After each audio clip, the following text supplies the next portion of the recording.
Hi friends, இன்றைக்கி சமையலோடு கலந்து கதையும் பேசலாமா? ஃபஸ்ட்டு என்ன சமையல்னு நான் சொல்லிடுறேன், அப்புறம் கதை பேசிகிட்டே சமைக்கலாம். இன்றைக்கி சிக்கன் குழம்பு நான் எப்படி வைக்க போகிறேன்னு ஷார்ட்டாக சொல்லிடுறேன். நான் இன்றைக்கி 1/2 kg சிக்கன் எடுத்திருக்கேன். ஃபஸ்ட்டு சிக்கனை நல்லா மஞ்சள் தூள் போட்டு வாஷ் பண்ணி எடுத்து வச்சுருக்கேன். அப்புறம் இன்றைக்கி நான் சிக்கன் குழம்பு செய்ய போகிறேன்னு சொன்னேன் இல்லையா? ஸோ தேங்காய் அரைச்சி எடுத்து வச்சுக்கிறேன்.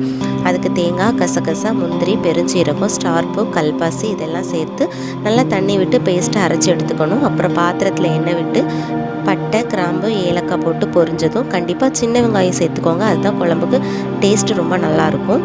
ஸோ நான் இன்றைக்கி சின்ன வெங்காயம் தான் சேர்த்துருக்குறேன். இப்போ சின்ன வெங்காயம் சேர்த்து பொன்னிறமாக வதங்கினதும் தக்காளி சேர்த்து கூடவே கொஞ்சம் உப்பும் சேர்த்து நல்லா வதக்கி விட்டுக்கோங்க. தக்காளி நல்லா மசிஞ்சு வந்ததும் இஞ்சி பூண்டு சேர்த்து பச்சை வாசனை போகிற வரைக்கும் நல்லா வதக்கணும். அப்புறம் குழம்பு மசாலா போட்டு ஒரு கிண்டிட்டு சிக்கனை உள்ளே சேர்த்துக்கணும். ரொம்ப நேரம் விட்டால் மசாலா தீஞ்சு போயிடும், குழம்பு கசப்பாக இருந்த மாதிரி இருக்கும். ஸோ மசாலா போட்டு உடனே சிக்கனையும் சேர்த்துக்கோங்க. சிக்கன் நல்லா மசாலா படம்படி பரட்டி விட்டு தேவையான அளவுக்கு தண்ணி விட்டு மூடி போட்டு விட்டுடலாம். அது நல்லா கொதிக்கட்டும். கொதித்ததும் உப்பு சேர்த்து வேக விட்டுடலாம். தண்ணி கொஞ்சம் வற்றி குழம்பு கெட்டியானதும் தேங்காய் அரைச்சி வச்சுருக்கோம் இல்லையா, அதையும் ஊற்றிடலாம். இப்போ கொஞ்சம் தண்ணி ஊற்றி அடுப்பை சிம்மில் வச்சுட்டு மூடி போட்டு ஒரு 5 to 10 minutes வச்சாலே போதும். குழம்பு நல்லா கெட்டியாயிரும். அப்புறம் கொத்தமல்லி இலை தூவி இறக்கிடலாம். இப்போ செம்ம டேஸ்டியான சிக்கன் குழம்பு ரெடி ஆயிரும். இது சாதம், சப்பாத்தி, இட்லி, தோசைன்னு எல்லாத்துக்கும் வச்சு சாப்பிடலாம். ரொம்ப சூப்பரான காம்பினேஷனாக இருக்கும். ட்ரை பண்ணி பார்த்துட்டு எப்படி இருந்துச்சுன்னு கமெண்ட்டில் சொல்லுங்கள். ஓகே, இப்போ நம்ம கதை பேசிகிட்டே குழம்பு எப்படி வந்திருக்குன்னு வீடியோவில் பார்க்கலாம். நான் சொன்ன டிப்ஸில் நீங்கள் செஞ்சு பாருங்கள், ரொம்ப சூப்பராக இருக்கும். அப்புறம் நீங்கள் வேறு மெத்தடே நீங்கள் ட்ரை பண்ண மாட்டீங்க. ஓகே, நம்ம இப்போ என்ன கதைன்னு சொல்லிட்டு பார்க்கலாமா? 6 வருஷத்துக்கு முன்னாடி ஒரு பொண்ணு ஓடி போய் கல்யாணம் பண்ணிட்டா. அதுவும் வேறு ஜாதி பையனோட கல்யாணம் பண்ணிக்கிட்டா. உடனே இந்த பொண்ணோட ரிலேட்டிவ்ஸ்லாம் சொன்னாங்க, உனக்கு எதுவும் ஒன்றுனா நாங்கள் வரமாட்டோம், நீ நல்லாவே இருக்க மாட்டே, நீ அப்படி போயிடுவ இப்படி போயிடுவ அப்படின்லாம் சொல்லிட்டு நிறைய சாபம் விட்டாங்க. அதையெல்லாம் தாண்டி இந்த பொண்ணு நான் அவனை தான் கல்யாணம் பண்ணிப்பேன் அப்படின்னு சொல்லிட்டு அவன் கூடயே அவனை நம்பி போயிட்டா. ஒரு 3 வருஷம் அவனை ஏன்டா கல்யாணம் பண்ணணும், வீட்டில் அம்மா அப்பா சொல்கிறதெல்லாம் கேட்டிருந்தா நம்ம இன்றைக்கி நல்லா இருந்திருக்கலாமே அப்படின்னு சொல்லிட்டு நினச்சா. ஆனால் இப்போ அப்படி ஒரு பையன் கிடைக்கிறதுக்கு கொடுத்து வச்சுருக்கணும் அப்படின்னு சொல்லிட்டு நினைக்கிறா. ஏன்னா இவ தான் உலகம்னு இவளையும் தான் பெத்த பிள்ளைகளையும் தன்னோட மொத்த உழைப்பையும் கொடுத்து அவங்கள நல்லா பார்த்துக்கிறதால அவளுக்கு ஒரு நம்பிக்கையே வந்துருச்சு. இவன் நம்மளை விட்டு போக மாட்டான், நம்மளே இவனை விட்டு ஒரு நாள் போகக்கூடாது அப்படிங்கிற ஒரு நம்பிக்கை வந்துடுச்சு. இவன் அந்த உலகத்தில் ராணி போல் இருக்கணும்னு அந்த பையன் அவளை ராணி போல் பார்த்துக்கிற விதமே ஐயோ சொல்கிறதுக்கு வார்த்தையே இல்லை.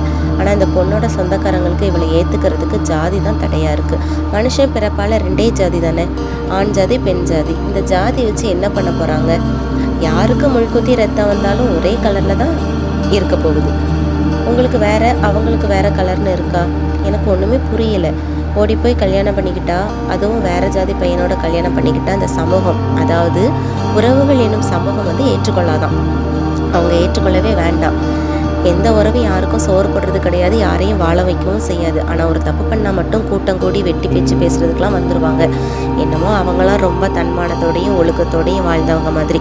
அதுவும் தப்பு பண்ணினவங்க, அதாவது ஓடி போய் கல்யாணம் பண்ணவங்க, எப்படி ஓடி போய் கல்யாணம் பண்ணவங்க கஷ்டப்பட்டவங்களா இருந்தால், உறவுக்காரங்க கொஞ்சம் வசதி வாய்ப்பு உள்ளவங்களா இருந்தால், அதாவது ஒரு காரு, ஒரு வீடு, கொஞ்சம் நகையெல்லாம் இருந்ததுன்னு வச்சுக்கோங்களேன், அவங்க சொல்கிறது தான் சட்டம். சட்டத்தை எடுத்து சொல்கிறதுக்கு கோர்ட்லாம் கிடையாது, நியாயம் தீர்க்க ஜட்ஜெலாம் கிடையாது. அவங்க வீடு தான் கோர்ட்டு, அவங்க அப்பா தான் ஜட்ஜு, அவங்க தான் மந்திரின்னு அவங்க சொல்கிறது தான் சட்டம். அவங்களுக்கு சாதகமாக இருக்கிறவங்க சொல்கிறது தான் உண்மைன்னு பேசுவாங்க.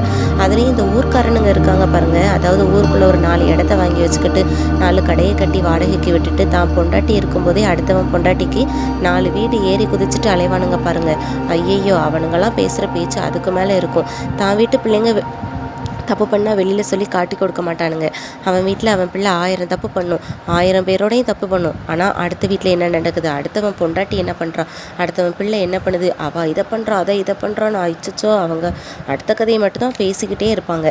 அதுவும் அந்த ஓடிப்போன பொண்ணு கொஞ்சம் நல்லா இருந்தான்னு வச்சுக்கோங்களேன், அவள் ஹஸ்பண்ட் அவளை நல்லா வச்சு பார்த்துருக்கான்னு வச்சுக்கோங்களேன், அது மட்டும் அந்த ஊர்க்காரனுங்களுக்கு பிடிக்கவே செய்யாது. அது எப்படி அவள் நல்லா இருக்கலாம், அவள் நல்லா இருக்கக்கூடாது அப்படின்னு சொல்லிட்டு அவளை எப்படியாவது கெடுத்து விட்டுறணும் அப்படின்னு சொல்லிட்டு அவள் கல்யாணம் பண்ணி போன வீட்டிலையே டைரெக்டாக போய் அவள் இப்படி அப்படி அது இது அப்படி இப்படின்னு சொல்லி கெடுத்து விட்டுருவானுங்க.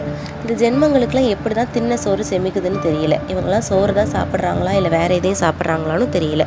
ஆனால் அந்த பொண்ணோட மைண்ட் வாய்ஸ் என்ன தெரியுமா, உனக்கெலாம் என்னை பற்றி பேச என்ன தகுதி இருக்குது? நீ முதல்ல உன்னை பற்றி யோசிச்சு பாரு. அப்புறம் என்னை பேச உனக்கு யோக்கியதை இருந்தால் நீ என்னை பற்றி பேசு அப்படின்னு மைண்டில் யோசிச்சுக்கிட்டே இந்த சிக்கன் குழம்பையும் சாதத்தையும் வச்சு சாப்பிட்டு முடிச்சாச்சு. அடுத்தவனை நம்மளுக்கு சோறு போடுறான், என் புருஷன் உழைக்கிறான், நான் சாப்பிட்றேன் அப்படின்னு சொல்லிட்டு நல்லா சிக்கன் குழம்பு வச்சு சாதம் வச்சு சாப்பிட்டாச்சு. கொஞ்சம் சொல்கிறேன், நல்லா கேட்டுக்கோங்க. இவங்கெல்லாம் நல்லா இருக்க வாழ்க்கையை கெடுக்கத்தான் நினைப்பாங்களே தவிர அதுலேயும் அவங்க பிள்ளைங்களை விட இந்த பொண்ணு மாதிரியாக கல்யாணம் பண்ணி நல்லா இருப்பாங்க அப்படின்னு வச்சுக்கோங்களேன். சரி, நல்லா இருக்க பொண்ணு வாழ்க்கை ஆசீர்வாதம்லாம் பண்ண மாட்டாங்க. வாடி உன்னை நான் ரெடிக்காமல் விட மாட்டேங்க அப்படின்னு சொல்லிட்டு வாழ்க்கையை எப்படி கெடுக்கலாம், என்னெல்லாம் சொல்லி கெடுக்கலாம்னு ரூம் போட்டு யோசித்து எடுத்து விட்டுவாங்க பார்த்துக்கோங்க. ஸோ நம்பி போய் கல்யாணம் பண்ணிங்களா, ஊரையும் உறவையும் விட்டுட்டு கல்யாணம் பண்ணி வாழ வச்ச குடும்பத்தோட சந்தோஷமாக இருங்க. இவங்களையெல்லாம் ஒரு மயிராக கூட மதிக்காதீங்க. இந்த மாதிரி நிறைய பேர் இருக்காங்க. இந்த மாதிரி நான் குறிப்பிட்டு சொல்ல முடியாது, இந்த மாதிரி நிறைய பேர் இருக்காங்க. ஸோ இந்த மாதிரிலாம் இருக்கிறவங்கள தான் நம்ம வந்து மைண்டில் நினைக்கவே கூடாது. நம்ம நம்பி ஒருத்தவங்களை நம்பி போய் கல்யாணம் பண்ணிக்கிட்டோமா, அவங்க நல்லா வச்சுருக்காங்களா, நம்ம அவங்களோட சேர்ந்து சந்தோஷமாக இருந்துக்கலாம். எதையுமே பற்றி ஃபீல் பண்ண வேண்டிய அவசியமே கிடையாது. சிக்கன் குழம்பு வந்து எப்படி இருக்குது, வீடியோவில் பார்க்குறது எப்படி இருக்குது, அதோட டேஸ்ட் வந்து ரொம்ப சூப்பராக இருக்கும். எப்படி இருந்துச்சுன்னு சொல்லிட்டு நீங்கள் செஞ்சு பார்த்துட்டு கமெண்ட்டில் சொல்லுங்கள். இந்த வீடியோ இந்த மாதிரி சிச்சுவேஷன்ஸ் உங்களுக்கு யாருக்காவது நடந்துருச்சுன்னா கமெண்ட்டில் சொல்லுங்கள். வீடியோ பிடிச்சிருந்துச்சுன்னா லைக் பண்ணுங்கள், சப்ஸ்கிரைப் பண்ணுங்கள். இதே போல் இன்னொரு இன்ட்ரெஸ்டான வீடியோவில்